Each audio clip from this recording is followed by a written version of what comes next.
Hey there, welcome to Synth Seeker. My name is Luke. Today we're going to talk about building a musical idea machine. Something I use a great deal when making music because A, it's fun, and B, it lets me separate composing from all the other distractions around music production. If you're like me, you might sit down to make music and then go down the rabbit hole of sound design and never get any music written. I mean, the sound design's fun, it's useful, you save that stuff and then use them later, but sometimes it just sucks me in, even when what I really want to do is write the music. I want to generate ideas much more quickly and in a stream of related ideas, right? And that's where musical idea machines come in. So what's a musical idea machine? Well, it's a set of instruments and effects. In my case, I'm using Ableton Live here, but you could do this in whatever DAW you use. I certainly do it with hardware sequencers and setups, modular, absolutely. And you configure everything in such a way that it lets you quickly generate musical ideas and capture them, right? Capturing them is the key point. Not polished ideas, not fully arranged, but useful clips that are inspiring. Right? The point is to sort of prevent yourself from going down those rabbit holes. We don't need to polish a one-bar loop just yet. We can do that later. Let's get more ideas down. So after you capture everything, you could take them and turn them into a song in place, or save the ideas out as MIDI clips, or add them to your sort of composer library to use at some later date. So what I'm going to do right here is jump in and make a little noise with my musical idea machine that I have set up here very briefly, and then we'll circle back around, take the machine apart, see how it works, discuss how I use it, and then how do you build your own. I'll get into the details of this set in a little bit when we go to take it apart, but I'm going to start here. So we've got this pluck. It's a short synth pluck. It's got a dotted eighth delay on it. And that delay also has a little inbuilt reverb here, as you can see, right there. And then I've got actually a little phaser, a guitar pedal style phaser behind it, actually phasing everything, the instrument and the reverb. Right? Because I want to get that sort of washing sound. So that's the sound I've chosen here. So what I'm going to do is I'm going to record a 4-bar loop with this. It's going to be really simple. In the Berlin School, I'm going to, what are we working in? We're working in D Phrygian today. Yeah, D Phrygian. It's an interesting scale. Sounds like...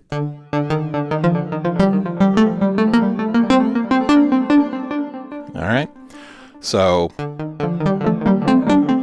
we're going for this sort of dark, dark space music, cosmic sort of feel for us today, okay?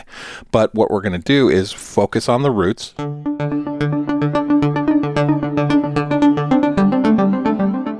Right, simple loops, focusing around the root, maybe doing a few accents off of it,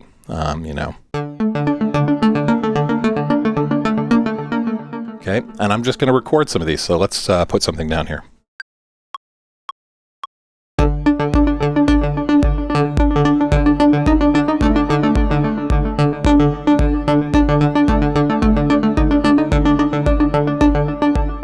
All right, so we've got a little piece in here.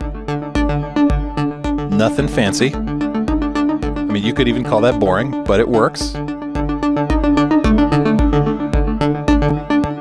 All right, let's put another one down. A little more variation.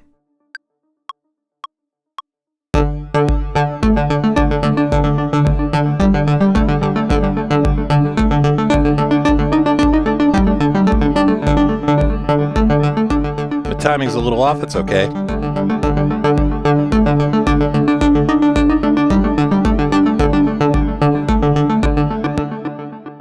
We'll do 2 more.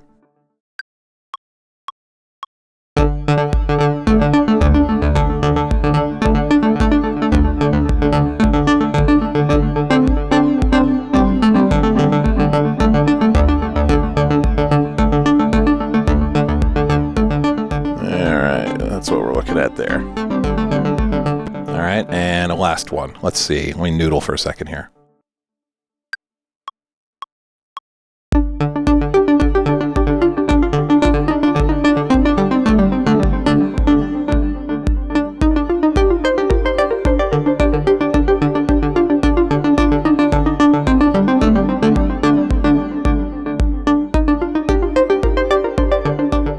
All right. So I've got 4 patterns here. They are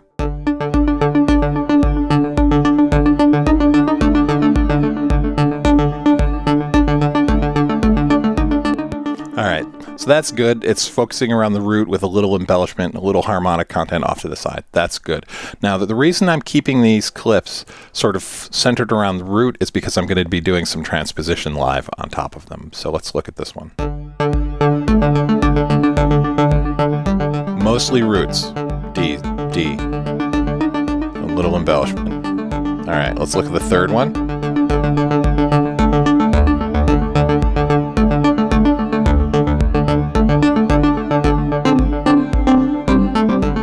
A little rhythmic there. And then this fourth one.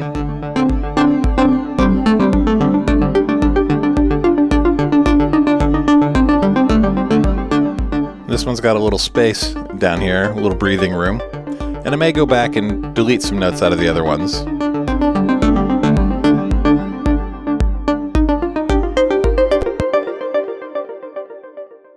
Okay, so we've got our 4 clips as source material. Now, we're going to feed these into the machine. So we've got this pluck that we've been using, right?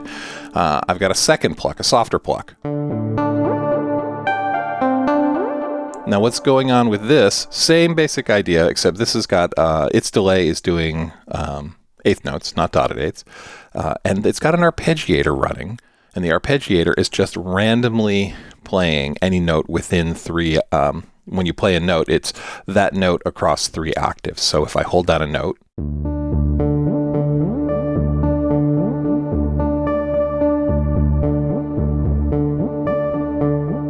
right? So it's just that note spread across 3 octaves, randomly selected, okay? And so what happens is, if I take these clips, I'm going to copy these over from my original pluck to my now soft pluck. And I go look at one of these babies. All right, same clip. They're going to play in unison. But with this one, rather than a dotted eighth delay, it's got an eighth note delay, and it's playing these notes arpeggiated across 3 octaves. And so what I'm going to do is, let's just listen to this in isolation. It's going to sound a little different. If this is the first one,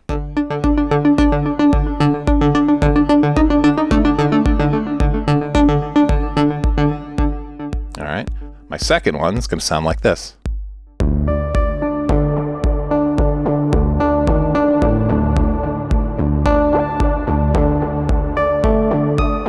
All right, so if I play them in unison,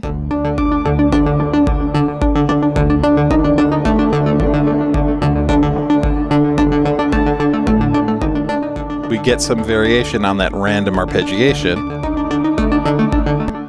And also, what I'm going to do here is I am going to take these clips, each of them, and I'm going to bring in that note phasing technique from a couple videos, link in the corner.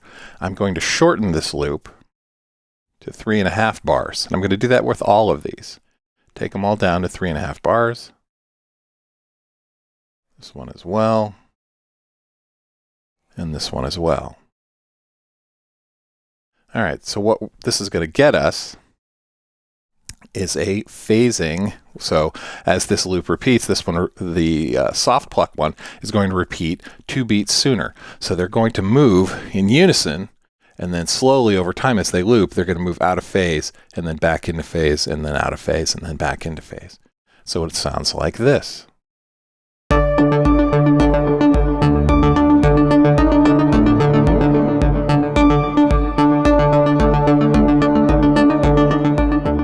Here they are now out of phase.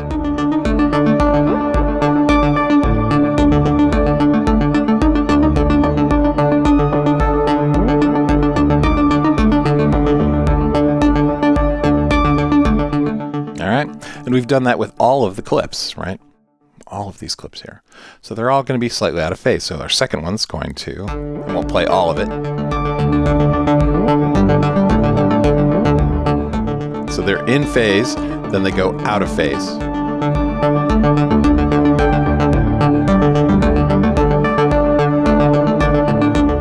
And our third one.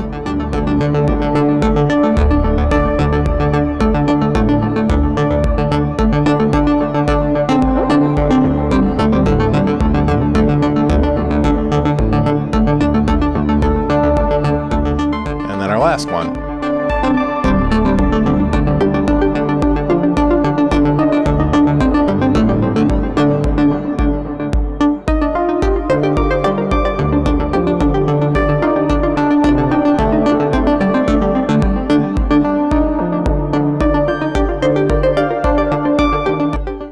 So that sounds pretty good. I'm happy with that. So we have fed these in to our note machine. We made 4 simple 4-bar loops that focus around the root with a little bit of extra sort of ornamentation around the edges. We duplicated that over to a different sounding pluck, and then took those loops and we all truncated them. We shortened them to 3.5 bars. We let those phase against each other. All right. And so, given that, so my next thing is I'm going to start putting in a little bass line. And you know me, if you watch any of my videos, I'm a bass player through and through. I gotta have this. I love this sort of prog Rickenbacker sort of bass in here. So let's put in some just root patterns. It's just going to be root notes for the most part, a little embellishment here or there, and we're just going to have 4 patterns that change rhythmically slightly. So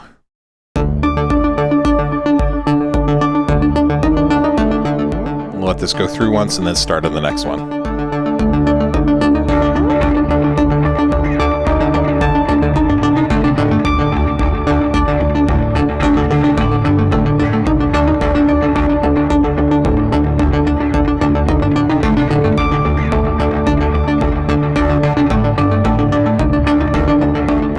All right, let's do our next one.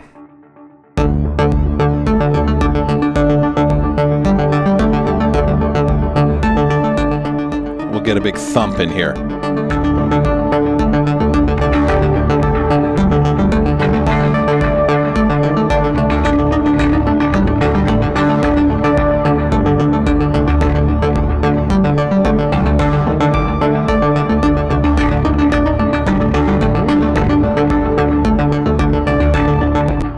right, and then our third one.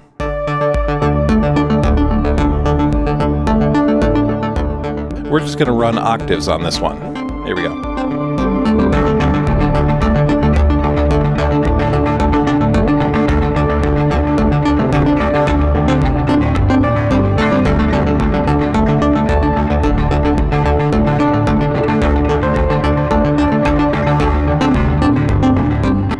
All right, and then our last one.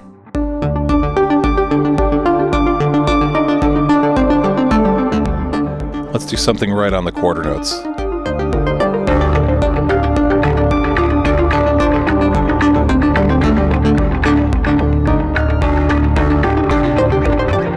A little typo there. Definite little mistake there. That's okay though.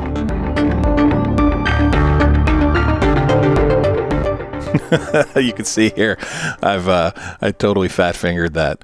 So let's drop this out. You all can go. We will just leave some space there. See how that sounds.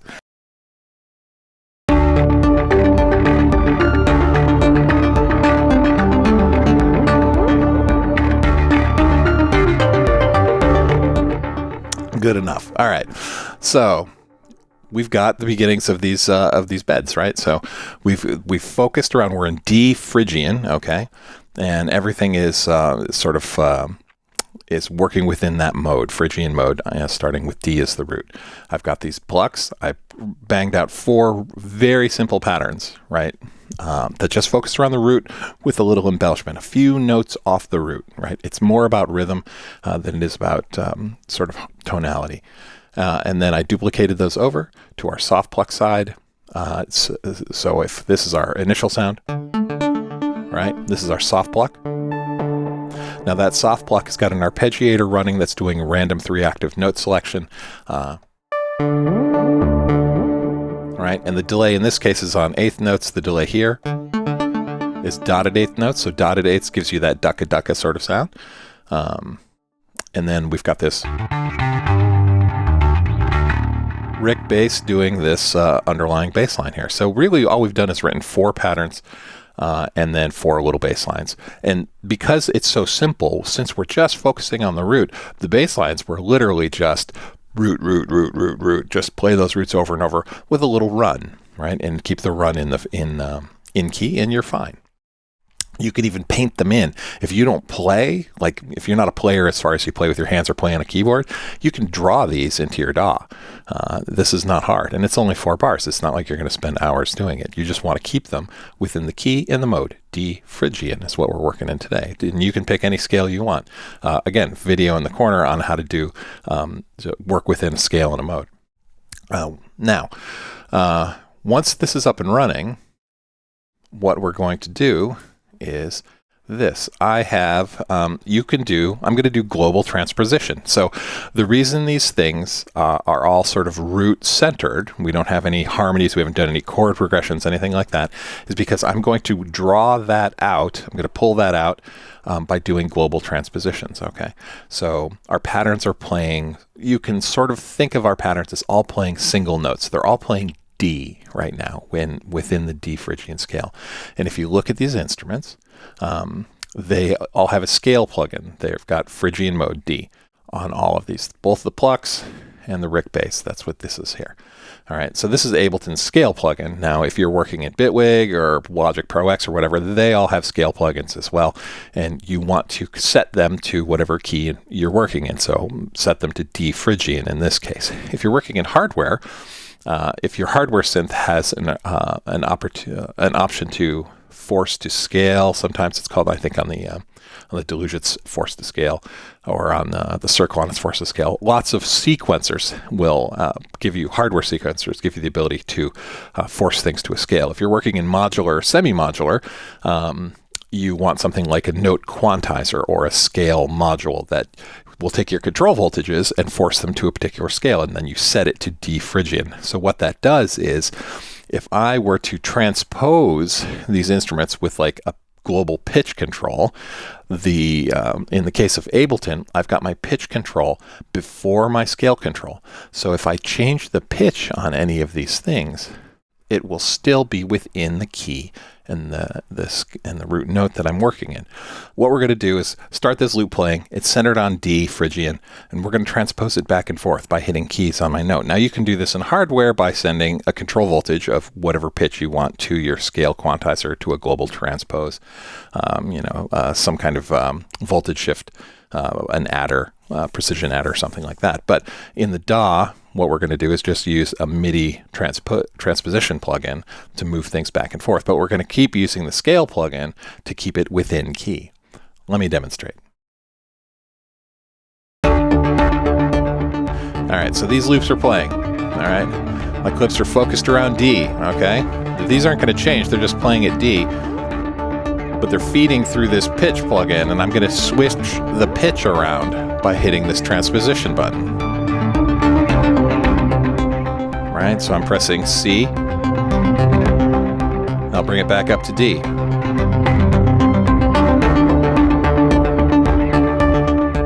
And I can move it now anywhere within key, even it'll stay in key. So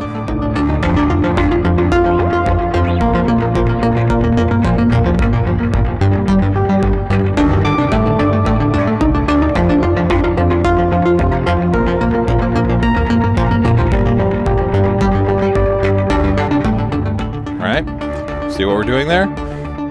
And you could do it, to anything, move it through your whole mode.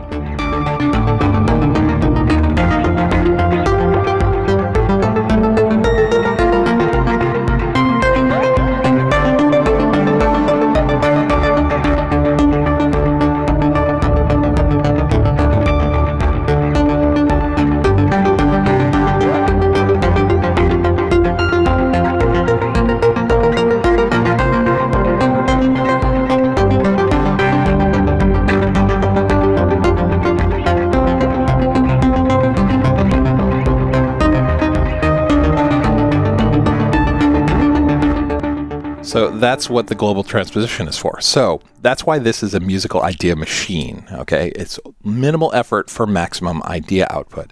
So we've got these clips we wrote, right? 1, 2, 3, 4. 4 simple clips. We've duped them and chopped them to, or shortened them to 3.5 bars instead of 4, so we've got some phasing across these. We dropped the bass line down for this, but you don't even need to. Right? This works with if you just want to do it with the Berlin School patterns and no bass. I'll just mute the bass here, and let's play another one. mute the bass. All right. And let's do some transpositions here. Again, they're around D Phrygian. These clips focus around the root, so it makes it easy for us to transpose them around. Let's do this.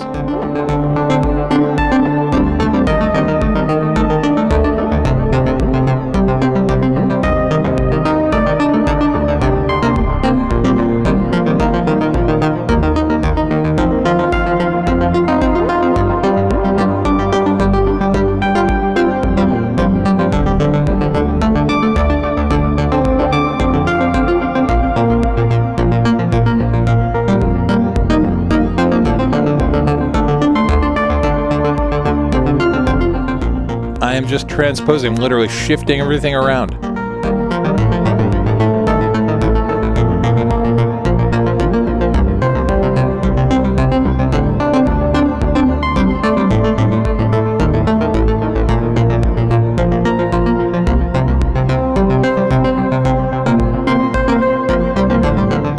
Let's try one of the other ones. Let's try our fourth variant.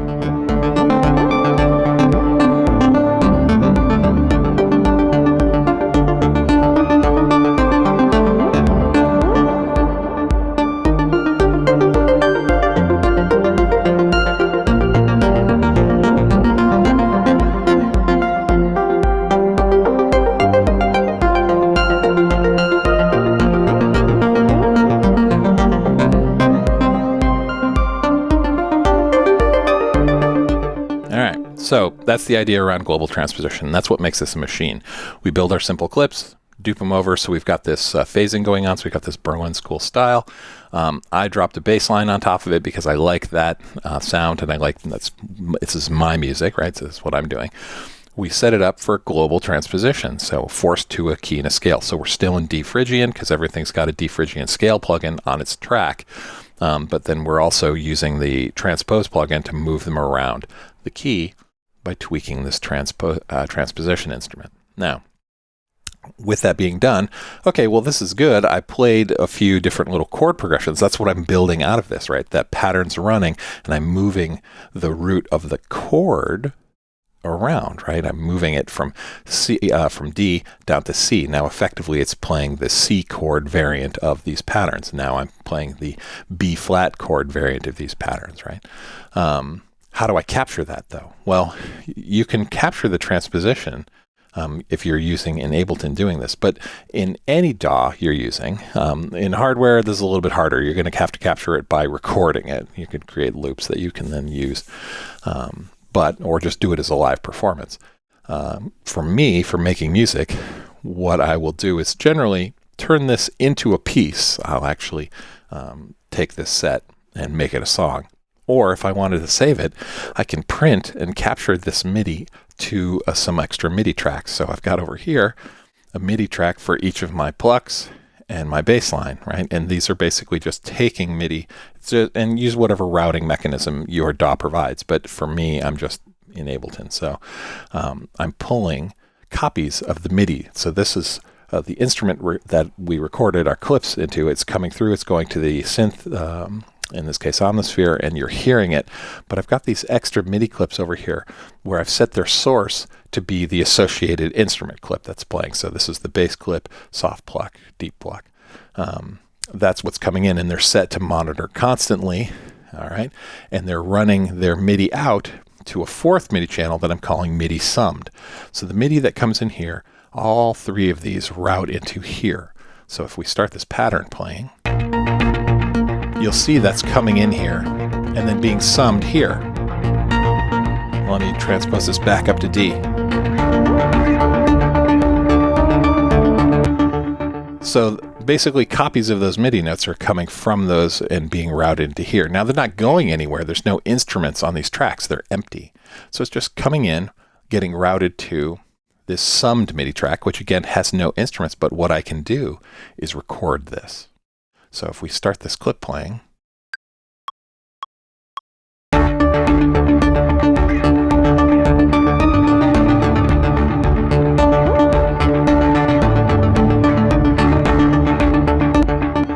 that's it. This is the total of all the MIDI that was generated by these 3 clips. Boom, boom, and boom. That gets summed into here. And now I've recorded this. I could save this MIDI clip, drag it out into my library, apply it to a different instrument. In fact, I've got a track over here that I've got a piano on. All right. I can take this, drop it over here. We'll solo this.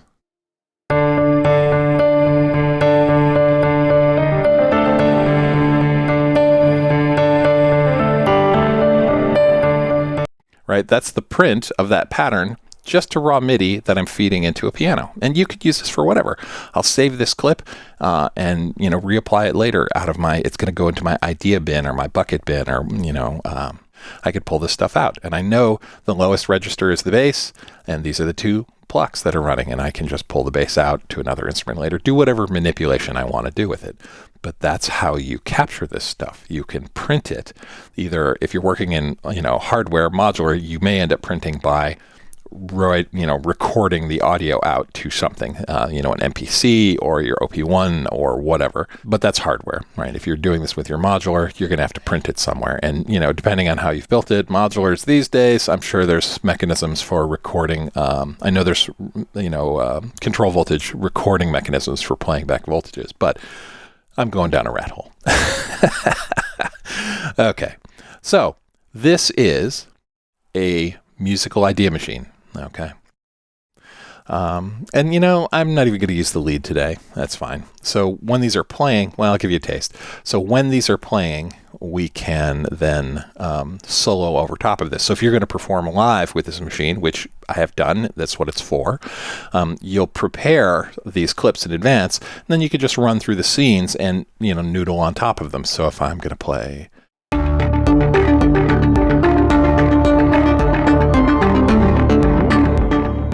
record a little bit.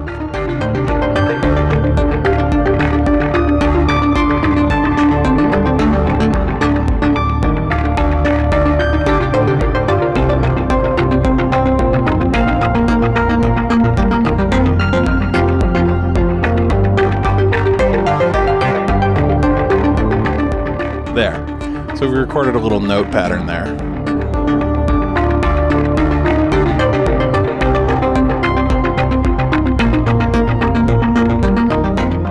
And you can noodle over this, right?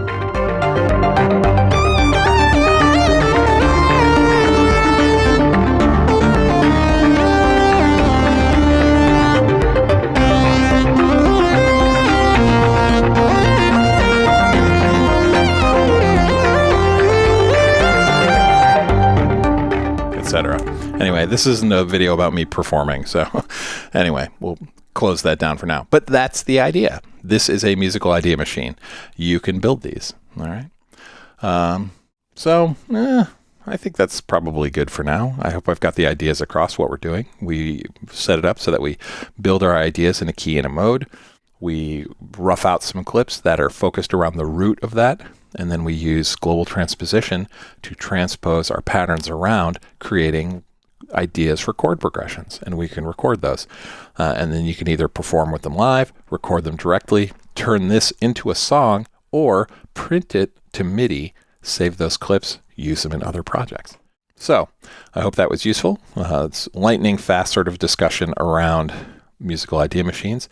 If you have any questions, please leave them in the comments. Any ideas for, variations on this that you think, hey, have you considered doing it this other way or using it in this situation? Love to hear it from you. If you build a musical idea machine, and make some music from it, share that back. I'd love to hear it. Or make a video of how you set up your machine and how it works. As a community of people who are making music, composing, and, doing it through tools, be it software or hardware, it's good that we talk to each other and share those ideas. It's not a zero-sum game, music creation, right? It's like if I have an idea that works great for me, it doesn't need to be a secret technique that isn't shared. Share that stuff around because people will take those ideas, improve upon them. And if you're in a community that shares things back, that just makes it better for everybody. So, hey, thank you for your time. You have been watching Synth Seeker. Have a great week. Talk to you later.